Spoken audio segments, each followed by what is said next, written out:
Good afternoon and welcome to another episode of the Bookum Nook Show. My name is Kyle Colley, and this is a special episode of Founders Talk Podcast, a podcast for founders to tell their stories, ideas, and visions of the future. This episode is brought to you by Bookum, the book community's new and best way to host dynamic online book clubs. Download the app and start your book club today at www.bookumapp.com. Make sure to like, comment, and subscribe to our channel. My guest today is the stellar Stephanie Moon. Steph is the creator of Steph Moon Co., a book marketing and strategy agency that helps authors be more visible online, build communities, and sell more books.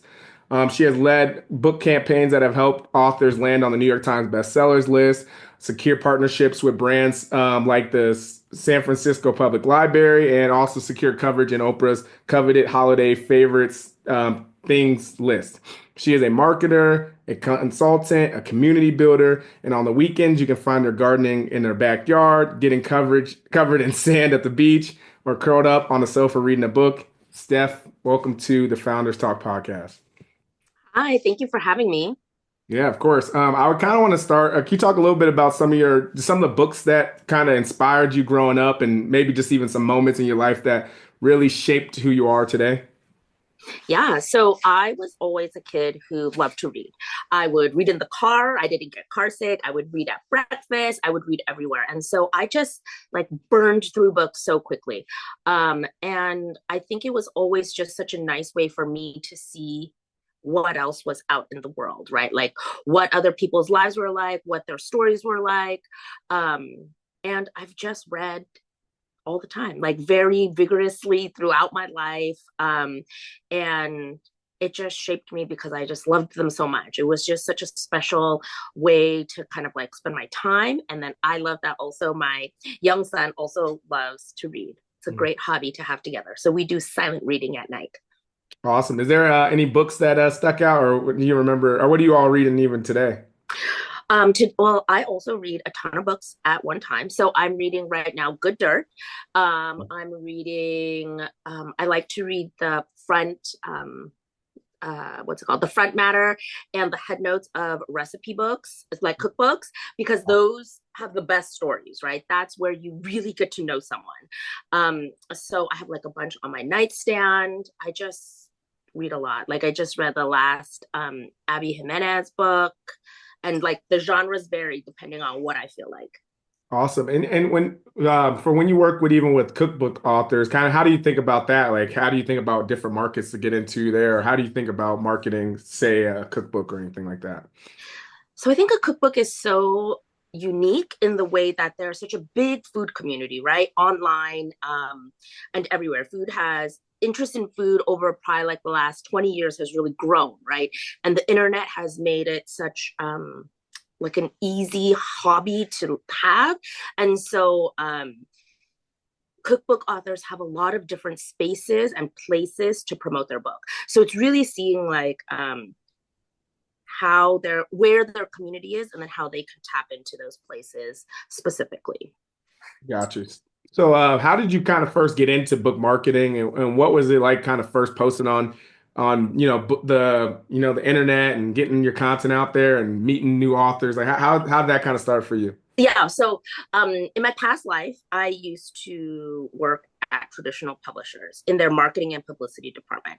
And so I'm sure as many of your authors and listeners know, right, like publishers marketing and publicity departments are always like changing, they're always reorg, they're small, they're lean. So I got to do a lot of different things, work on a lot of different books and do projects that I probably was not qualified to do at that time, right? But everybody is just like, let's get it done. And so I got a lot of great experience there. But then when I started my own business a few years ago, I really, when I was thinking about starting my business, I had to really think about like where's there like a gap in the market, right? And authors, when I worked with them at these publishers, they didn't know that they should be marketing their book. And even when they did, they didn't know what they should do. Like, what does that actually mean, right? Because the publisher is marketing, doing their own kind of marketing, but the author should also be doing their marketing separately. And I wanted to basically bridge that gap and help them market their book better, right? Because especially for cookbook authors, right? it's such a longer process. You have to write a recipe, test a recipe, take pictures, style the photo. Like there's so many different parts, right? And some authors, when I would talk to them after they wrote a cookbook, spending 3 or 5 years writing this and producing this, they're like, I'm so tired of this book. I don't want to promote it anymore. And I'm like, wait a minute, like you just spent thousands and thousands of dollars doing this, but like you don't want to promote it. That doesn't like let's take a pause, like take a little break, but then we can get your book out there. Otherwise, what did you do this for? Yeah, one of the things we talk about a lot on the Founders podcast is the idea. There's a quote from David Ogilvy, who was he's an agency and copyright and all that, but he says you're not marketing to a standing army, you're marketing to a moving parade. And especially as you kind of think about how social media is evolving, every time you post, of course, you have the algorithm's going to send it to a certain amount of people that are your followers. After that, it's a black box. It can go to anybody and everybody after that. So every time you post, you're reaching new users. So it might feel as if you're over promoting and over sharing about your book, but you're actually just reaching new people every single time. So even That with is what we think about with Bookum, we always are promoting because again, that's how the internet is evolved. So to your authors, I guess I would want to ask, what are the okay, you have something to say there first? that is like the best way, one of the best ways I've like heard to describe it, right? It's like a black box. Like people who find you on the internet, you don't know where they found you. Did they stumble upon your whatever social media channel? Did they see you in an article? Did they see you on a podcast? Did their friends say, oh, check this out? You have literally no idea, right, where they came from. And I think that part is really a shift in how authors have to think about marketing. Yeah, and it's still also even to like the Steve Jobs point. It's like you market your values, but in a book, it's the same thing. You market the story over and over again, those key points. This is what if you're so for I guess even for example, like when you're talking about with a cookbook, there's elements and stories and specifics. Like it could be a vegan book, it could be this. You have to talk about those things over and over again. Exactly. Exactly. And also, I think there's this part of marketing where a lot of people don't know how to talk about it is that your reader, right, your customer goes on a journey. It's not like the first time they see you, they're buying whatever you have to sell. Because one, they don't know that you have this book, right? Or for you, this app. They just don't know. They just saw this one piece of content. And they have to begin to trust you, right? They have to get to know you. Do you jive with what they want to see? Are they interested in what you are sharing, right? And that part takes time, right? That's where I think so much of the like marketing work happens, but that's also where authors are like, what do you mean I'm not just like holding my book up and promoting? Isn't that it? And I'm like, well, kind of, but not really. That's like a small percentage. Whereas like marketing is a big picture, it's a long journey. Yeah. You were talking a little bit about publishers and then doing your own marketing. Mhm. How does that kind of fall in? Like, what is the publisher doing specifically for the book? Mhm. And you as an author, what do you think you need to be doing or all that? Kind of explain those kind of two parts. Yeah, great question. Okay, so your publisher is marketing. Okay, the marketing department is doing a lot of stuff, but one of the main roles of the marketing department is that this marketing department is marketing to their own sales department and to retailers. So it's like if you the marketer at the publisher is marketing to BNN, right? It's creating stuff for indie booksellers to know about the books that you are publishing, that publisher is publishing. And also, um, the sales team at these publishers are selling a ton of books, Yep. like a ton, right? There's so many. And you also, as the marketer, are trying to differentiate your own books from each other and your own books from the ones that from last season and then the season that's coming up, right? So, for example, using the cookbook, if you wrote a vegan cookbook, there was probably also a vegan cookbook in the season before you, and there's probably one in the season after you. So, how are you, even as a marketer, differentiating those for your salespeople? Because your salespeople, when they go on a call to BNN or on a call to Crate and Barrel or on a call to Target, they are trying to present and sell like probably hundreds of books at a time. So how can they quickly distinguish your book from everybody else's that they publish, first of all? And then how can they set it apart from all the other books that every single other sales rep from every single other publisher is trying to sell them, right? And so that's why I say to authors, like, the way you talk about your book is how other people are going to talk about your book. Because if you can't describe your book quickly and succinctly and make it interesting, like, it's going to be really hard for your publisher's marketing team and sales team to do the same. Yeah, so how does an author kind of gain that visibility and as you can, yeah, and in that, like, what do they need to do now, kind of on the opposite side? Yeah. And so, okay, so let me finish that thought. So the publisher is working to sell in this book. So that means selling from the publisher to this retailer, right? Online or physical. But the author is working on getting an end consumer to the store, to the website, putting that book in their cart, bringing it up to the register, and bringing it home, right? Your sales like don't count towards your royalty or your numbers until an end user has really purchased it, right? So that's really different. The author should be working on that one-on-one connection between you and your actual reader. And your publisher is really working on, or where they excel is they have those relationships with the Strand, with Powell's Books, with Barnes and Nobles, right? That you don't have as an author. And they are working to get the book into those stores so that your end user, your reader, your community member can go to those stores and buy them. Okay. And say, for example, there's an author who may struggle with wanting to be so visible on the internet because there's a lot of authors that may be introverted or extroverted and ambiverted, all Right. those in between. How do you talk to them and how do you help them get over those moments so that they can, as you said, voice because they're going to be the person that is a spokesperson for their book. So how do you think about that? So I get that a lot. And a lot of authors are like, I'm an introvert, I'm behind the screen. And for me, I have to say, the best advice is basically like you have to start showing up, right? People, your book can be amazing, but if you don't tell anybody, they won't know that you have a book, right?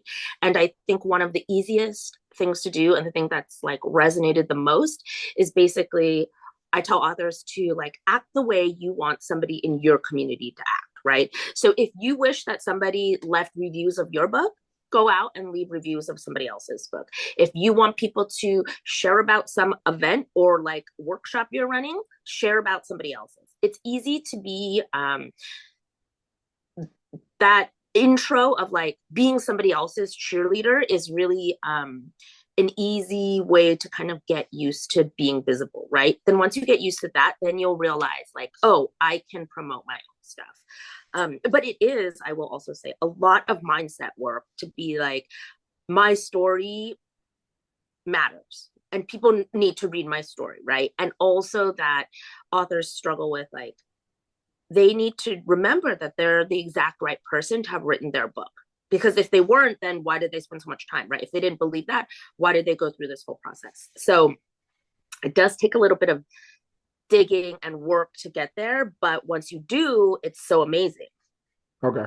So, for example, I'm sure you have like when you at least I know a little bit how it kind of works with us the people when people kind of hear that we have a book company. Everybody's like, "Oh, I have a friend that has a book. I have this." Book. So, how do you kind of diagnose like who you want to work with, or what's your thought process for when someone comes to you and like, "Hey, Steph, I want to work with you."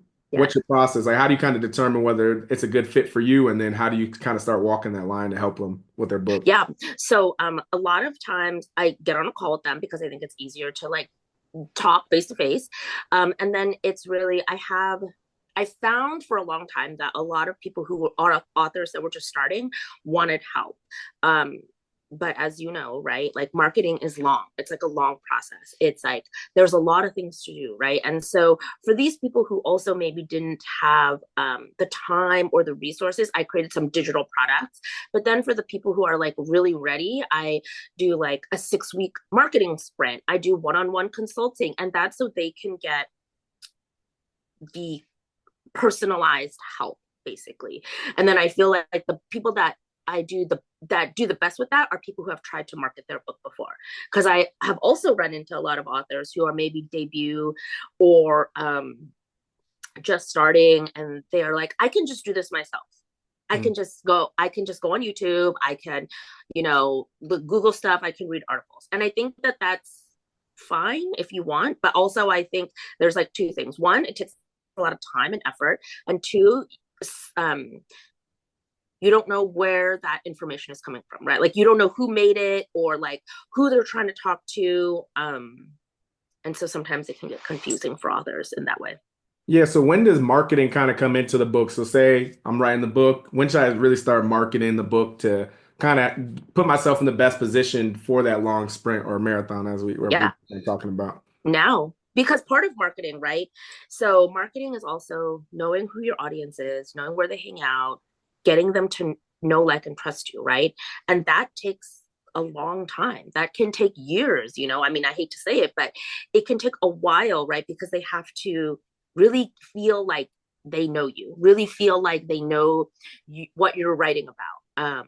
And that just takes time. That takes time for you to build that credibility, right? And that takes time for them to actually consume the content you're creating. Because I would say it's very unlikely that any person is seeing every single piece of content on every single channel, right? That you're producing. So, like you said in the beginning, you have to like repeatedly say the thing so they know. So for, I guess when it comes to an author, how should they kind of think about this, right? They wrote the book, they're starting to market it. Do they want to start with like the end in mind and say, hey, my goal is to be, you know, New York Times bestseller or this? Or how do you kind of help them, especially if it's their first book and they're indie author, they didn't go down the traditional publishing route. Mm-hmm. What does success look like, or how should they kind of start thinking about determining these marketers for their book? Yeah. So, especially for somebody that indie published, what success looks like is really up to them. Some people are like, oh, I want this to be a jumping off point for a 10 book series. Some are like, I want an Amazon bestseller like flag. Some are, and after they tell me that, like, I can't determine the goal for them, but I can help them reach their goal. Because I think even if you traditionally published, people's goals are really different. Some are like, I want a second book deal. Some are like, I want to sell 10,000 copies. Some are like, I want to be a keynote. I want to build my company. Whatever it is, there's different ways to kind of get there. Yeah. What do you kind of see as like the big things that lead to sales for an author? So like what kind of drives the most? Does it seem like it's always being on social media and trying to figure out, is it direct messaging and getting in front of these people? Is it going to big book events? Like what kind of helps them push over the mark the most when you see with some of the marketing? Very annoying answer. It depends, right? Like, I think all of those things can work. I think it just depends on like what do you want, right?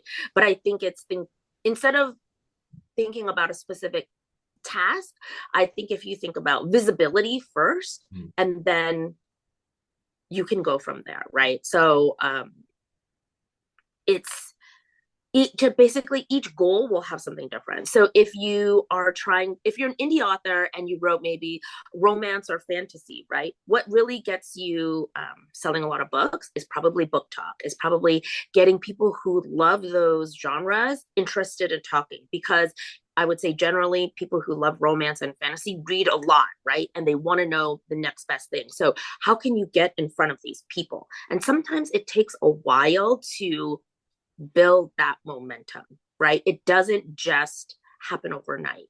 And I think as a reader, it feels like, oh, I never heard of this author. Oh, and now I see them everywhere. But that's not really probably what's happening. That author has probably been working on their content, their social, their relationships, right, for years before. But now all of a sudden, since you've seen them once and you liked the post or whatever, you just see them more. Or you searched them and then you see them more, right? It's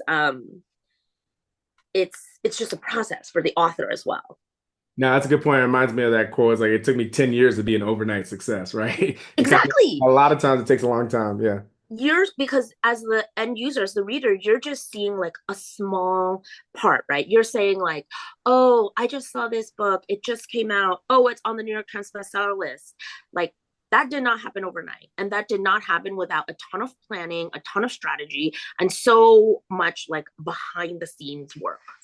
Yeah. Can you talk a little bit about starting the check off program you're talking about? Yes. And what is it and how does it help authors? Yeah. So checked off is basically a program that provides authors accountability, co-working time, and office hours with me. And why it's basically been in the like years in the making, because I would hear from authors, both ones I worked with and ones I didn't, new ones, experienced ones, etc., that they always just said like, I know I need to market, but I don't have time to do it. And I'm like, okay, well, you're the only one that can do it. And also it does take time. It doesn't have to take your whole day, but you do need to spend time doing it. So you get in a habit, you get used to doing it, and then you also get quicker at it, right? And so this really gives authors that container to like do that work, right? And I think also accountability is so helpful because basically, if you know somebody's going to be asking you, what did you do this week? You want to have done something, right? Versus just yourself, your to-do list, no one else sees, right? No one else like has any view into that. And so it's really great because during co-working times, I just do my own marketing, right? It's even helped me.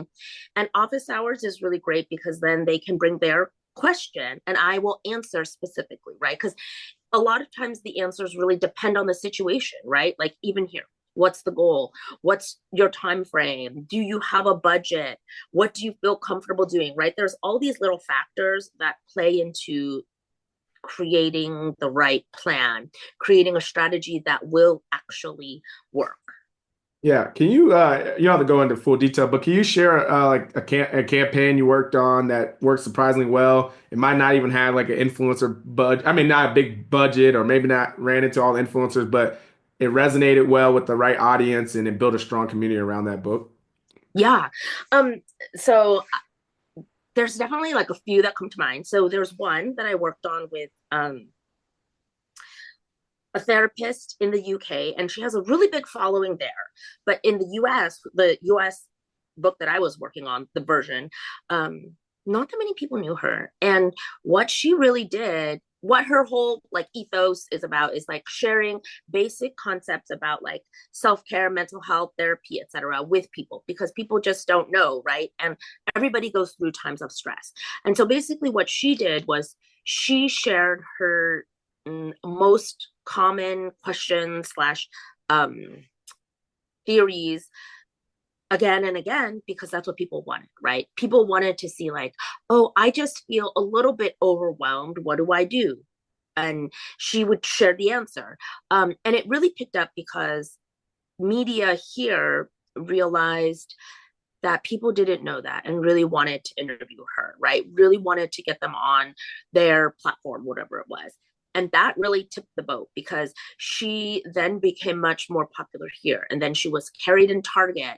She was kind of all over lifestyle media, right? And that was because she really knew who she was and what her audience wanted, right? And that's what kind of makes an author really excel is they know what their audience wants from them and Yeah. they just deliver that over and over and over again.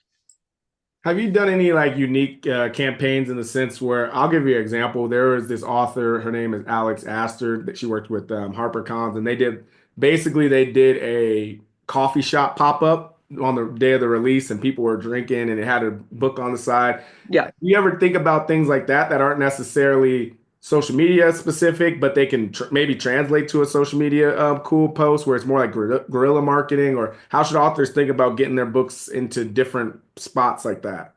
Yeah.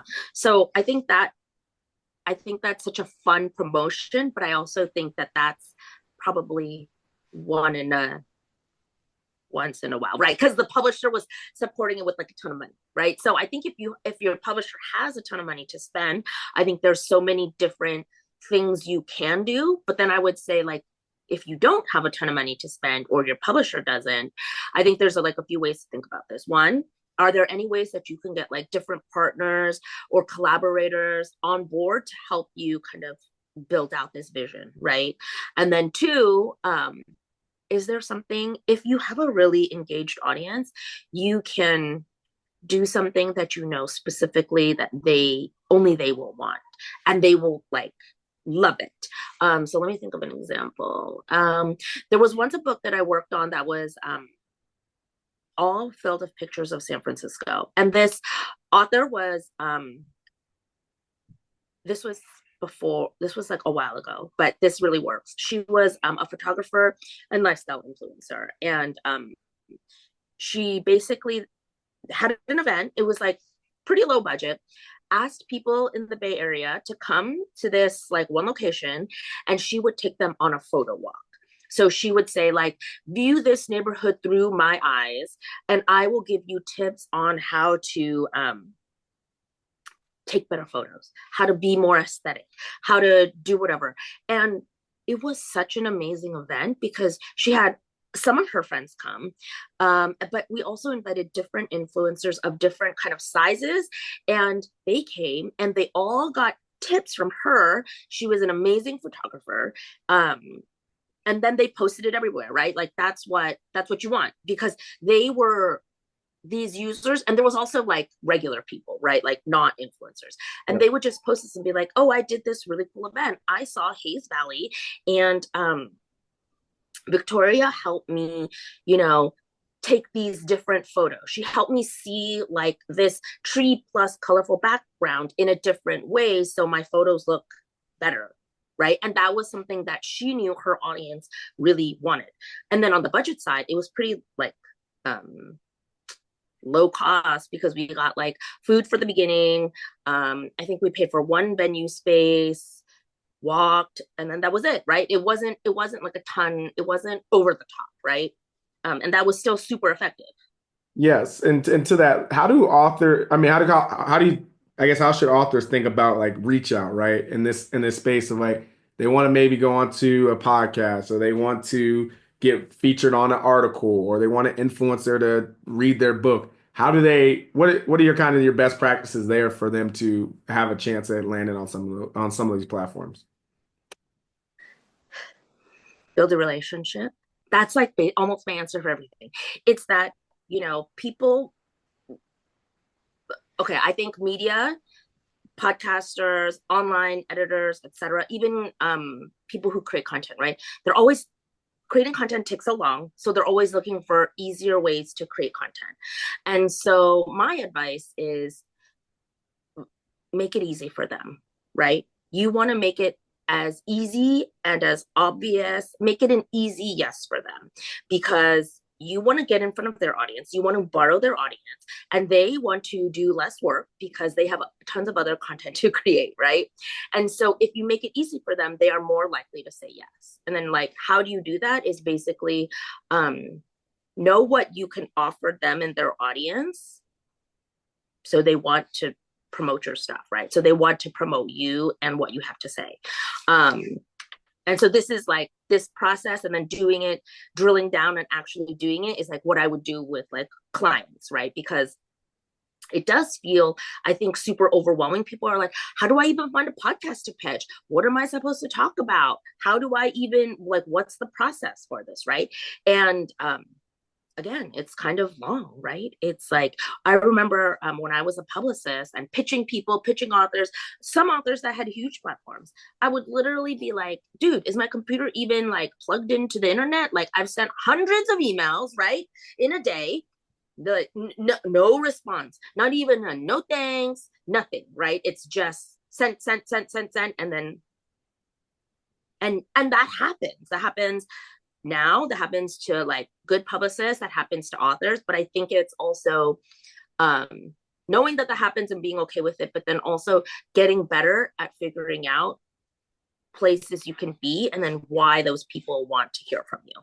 Yeah, so what I'm hearing you say is it really comes down to like really believing what you're putting out there, right? I think when you have a book you truly believe in, you'll go the extra mile and say, "Hey, I need to get I'm gonna send out these what is it 50 to 100 emails each week. I'm gonna Yep. make sure I show up on the internet every day. I know I have to write. I'm gonna write in the morning, and then I'm gonna promote every day for an hour or two. I'm gonna go on Yep. these platforms because as you said, maybe if it's a TikTok, I know I can get a lot of the fantasy and the romance readers that might love my book. If it's a cookbook, I'm gonna go down to whatever it is, Instagram, or if I know it's gonna be a more long depth conversation, I might go to Bookum. Like there's all these different things that you as an author have to figure out where the best place to go. And you have something that's really good. You talk about authors and like being a part of a bigger conversation within their niche, right? Yes. You help us kind of talk about that and like what practices there and some of those thoughts you kind of think there.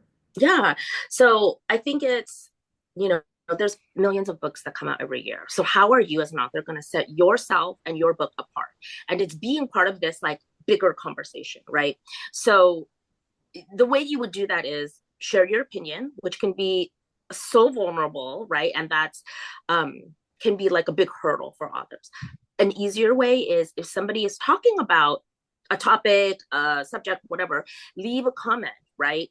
Or try to figure out how you can talk to the people who are having this conversation. Sometimes being part of the conversation is just having a conversation in the DMs over email, over like a coffee, a virtual coffee day, or in person, right? It's just starting to really get your ideas and your perspective out in the world, right? Because your perspective is yours alone, right? Nobody has the same background, nobody has the same experiences, nobody has the same everything as you, right? So what you have to share is so unique that people just need to start seeing that. And that's really by being more visible. That's really by sharing more of your perspective out in the world. Mm. And to that, it's also kind of, I know that people talk about being cringy online, but you have to kind of go through those moments of feeling cringy or put out a piece of content where you look back in 6 months and say, yeah, that wasn't good. It wasn't like it could have been better here, but I've learned now. I've gotten so much better because of all the content I put out that you start finding your voice online, which might be different. Exactly, because I also think that finding your voice online takes time, right? So a lot of times I tell clients to whatever social media channel you've picked, post 30 times in 30 days. Because basically, you posting a lot, one, helps you get used to like the platform itself. Like, how do I post a picture? What do I do? How do I use this feature? Two, it helps you get in the habit of just creating content, right? And then over time, you'll see like, I like this kind of content. I don't like this kind of content. This kind of content people like resonates with people. This doesn't, right? And then once you start seeing that, you'll be motivated to create more because you'll see what people are interested in, right? Yep. And when clients do it, they're like, it was really hard at first. I spent 2 hours in the first week creating one piece of content, but by the end, it was pretty quick because I knew I was like very fluid in the motions, right? I knew, okay, this part, I need a picture. It doesn't have to be like an amazing like photo. Any photo can do. This is where I write. This is how I upload it. This is how I engage with people who leave a comment, right? All of that takes getting used to. Yeah, and to that point when you're talking, I think about it even from a long, how can you turn 10, how can you take a long piece of content or even a short piece of content, expand it into like multiple pieces of content too, right? So if you're a writer, if you write a paragraph or a page long, that's also a tweet, that's also a post, it's also this, it's Yep. also now I can take that and turn it into a video. So I think kind of either you go from long into short or you go from short and expand. Right. And I think one other thing that authors have to get used to is like you can reuse it, right? It's exactly that. You can even reuse it on the same platform because I'm thinking right now about Instagram. You're on Instagram, you see something in the story, in your reel, whatever.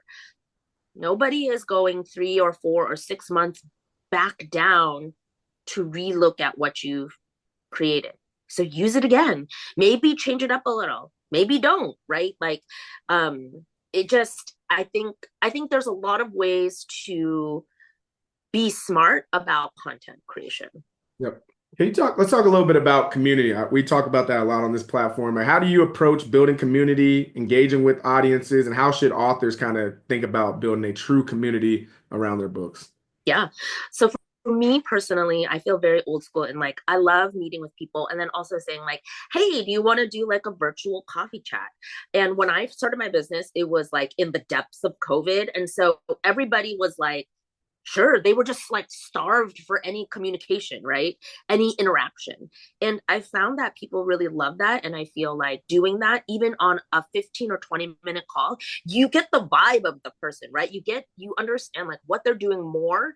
Um, and then what I always do to build community is I always ask at the end, like, is there anything I can help you with? Like, is there, um, is there something you need? Like, can I, do whatever? And I would say 85% of the time, the person on the other end is so shocked because they're like, oh, no one ever asked me that. And I'm like, well, if you need something like, oh, I need a designer to design this book. I need a whatever website to update. Do you know where I can get free stock images? Whatever their question is, right? Sometimes I am able to help them. And sometimes I'm not, but I think just even that gesture of generosity, they're like so surprised.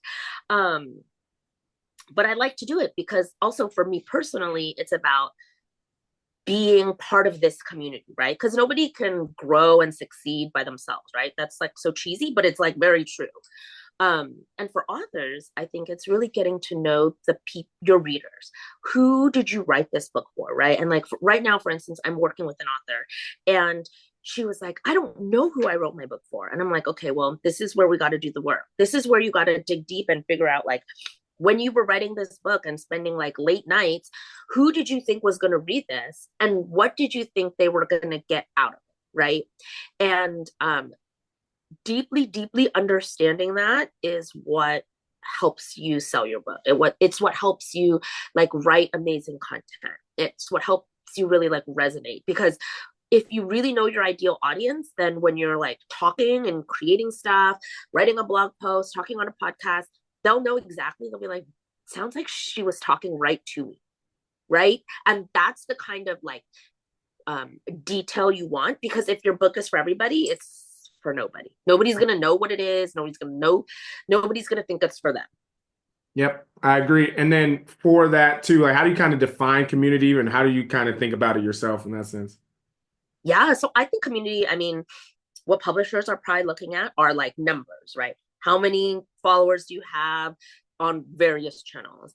But community, like for me, is also knowing that there are people that are out there that are also cheering me on. So it's like as an author, it would be like knowing that somebody would write a blurb for my book, knowing that somebody would share my book on their channel, knowing that somebody would help me or come to my event in their hometown or whatever. So it's like knowing all of those things, right? And being an author is also asking people to help you a lot, right? That's like one of the things I also talk about, that publishing, you're always asking people to help you. You're asking them to beta read, you're asking them to write a blurb, help you promote a pre-order, buy the book, write a review, right? There's so many. I even like made a list as like a client resource, right? Of all the things that as an author, you're asking people to do. But also, and I know in the beginning it can feel so hard and weird, but I think what authors have to remember is that people want to help other people. They just need to know specifically how. Because if somebody says, can you please suggest this for your next book club? At your next book club, when everybody's done at the end of the gathering, and they're like, what should we read? If somebody literally asked you that, you'd be like, oh, let's read this. And then probably everybody will be like, okay, because you've made it really easy for them, right? So part of helping people, part of asking people to help you is to like make it easy for them, right? Just like pitching, because I think, editors and writers at print and online media, they get pitched so much, right? And that's part of their job, but also they're so overwhelmed that if you make it so easy for them to say yes, they will. Just like if it feels like you're talking directly to them, they'll just say yes. They'll see right away why you have value for their audience. Yeah, I want to shift a little bit into your reading, but is there anything else that we might have not have made or thought about that you say is really important? Because I know we talked about inner work and we talked about marketing being a muscle and training it. Is there Hmm. anything else authors should kind of be thinking about as they either are writing, starting, or just like even if their book has been out for a while, how they should kind of continue to think about marketing? Yeah, I think marketing is a muscle. And I would love to compare marketing to meal planning. So a lot of times authors think about marketing as like a wedding. They think of their on sale date, their book launch as like one day. Here, I'm working 6 months, 4 months up to this one day, right? I spent all this money on this one day and it comes and then it's fine. And then it's like gone, right? But that's not really how marketing is. It's more like meal planning. It's like every week you do it. Some weeks you're better at it than others. And when you are doing it, you see the results, right? You eat healthier, you save money, you're eating more vegetables, whatever. But and if you don't, it's okay, but just know that next week you can start again. And then once you've done it for a long time, it gets easier. You don't have to spend as much time doing it because you already know how to do it and like which things are most helpful for you, right? So it's about like consistency across time that will get you further. Perfect. Yeah, let's get into your reading preferences. Let us know what's the last book you read, what are you reading now, and what do you plan to read next? Okay, so I am reading Good Dirt. I finished. I got in a little romance phase, and I read the latest. Ali Hazelwood. Mm. Loved that. And then I don't know what I'm reading next. Any suggestions? Oh, I mean, I guess it depends. I'm trying to think about the last. I read Audition. That was probably that was our book of the month for last year. It's by Katie Kitamura. Okay. It's a very interesting book. Without trying to spoil it too much, she basically goes. The book starts with her in a cafe with talking to a person that she doesn't know, but this person's about to drop like a really crazy secret on her. So she has to live with this secret, and it comes Okay. to find out that it kind of morphs into it, and it's called Audition because there's like a part one and a part two. Got it. The storytelling is very more circular than it is like a plot, but it's actually a really incredible book. So might be something you're interested in. I'll check that out. Yeah. And then what's a perfect reading day look like for you? Reading day. Yeah, like when you're like when I'm I ready to would. read, like what does that perfect day look like for you when it comes to reading? I love reading in the morning, and I love reading. Ooh, I also love reading on vacation. So I think it just depends. So if I'm on vacation, I love to have a reading in the morning, and then I love reading by the pool. I love reading in a garden. I love reading outside. Then before bed again. That's like my wind down time. And if I don't do it, I have like not as good sleep because I don't get that like lo-fi experience, right? I don't want to be on my screen 2 minutes before I go to bed. Yeah. And then I guess on the last point, when it comes to marketing, do you feel like you have to read like when an author comes to you, do you have to read all their books and figure out how do you get into the inside of it, or do you kind of say like I just want to hear the overview so I have a better understanding how a reader might interpret your book? How do you kind of think about when working with authors there? Good question. Um, if I can, I love to be able to see the whole book. Sometimes the book is not done. Um, and it depends if I need to get into the weeds, right, of the book. So for a cookbook, I can look at the inside and, read the back matter, read the front matter, read some head notes, and then I'll like, kind of get the feel of it. For fiction, I definitely love to read a few chapters to get a feel of the writing. If it's really good, I'll obviously finish it. Or if I'm really like entrapped, I'll finish it for sure. But at least knowing the synopsis, right? Because I also think that sometimes authors because they're so close to their work, they can't see the big picture, right? They can't see like, oh, this is really about this topic, not this, right? The story, yes, is somebody goes on vacation and murders somebody or whatever, but it's really about this other bigger topic. And it's hard to see that as an author. Perfect. The way we like to end this podcast, it's a two-sided question. Okay. What the first part of the question is, what would you like to see more of in the book world? This is very specific. I want to see more children's series. I guess even adult series, but very much children's series have come out like when they're introduced and launched. I would love to see like 3 books, not 1 book. And that's because when kids especially love to read something, they want to like binge read it. They're so into it, they want to read the next one, right? But the way publishing is right now is you publish first book in a series, see how it does. Then maybe a year later, sometimes more, you publish the second one. Then they see how does this one do? Not that good. Then you might not ever get a third book, right?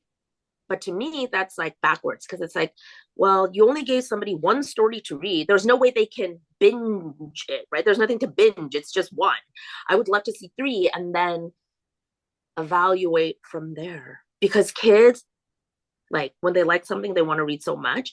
And also, if a book is for a kid, 2 years down the line, they're at a completely different reading level. So are they even interested in that same topic? Yeah, that's a very insightful thought. I didn't think about that, but that's very smart. And how we another side of this question is, what would you like to see less of in the book world? I just want to see more transparency. Like, so less like smoke and mirrors, right? I think it's writers who are successful are working really hard. And I think just for readers to be able to see that, but then also other authors. Because I think I've run into a lot of authors who are like, it seems so easy for so and so. And I'm like, it's not. They like if they're really huge, they probably have a team, they probably have people supporting them, their publishers helping them do this. But like you're new, you're just starting, your first book just came out, your second book is coming out next year. Like you're in this space where that's very different than that other person. Um, but even though I don't know, just I want to see more of like behind the scenes because there's so much that people just don't know. And it really like jades authors, I think. Yeah, that's a good point as well. Thank you so much, Steph. Let us know where you are on the internet, where we can support, and anything you'd like to share as we close out. Yeah, so I am on Instagram. My handle is Steph Moonco, and then I'm at www.stephmoonco.com. But would love to connect with you, authors, etc. And yeah, here to help you get your book into readers' hands. Thank you. Yeah, we'll make sure to put it in the show notes and so everybody can see it. Thank you so much again. It was truly a pleasure talking with you, Steph. Yes. Thank you. You too. Have a good one.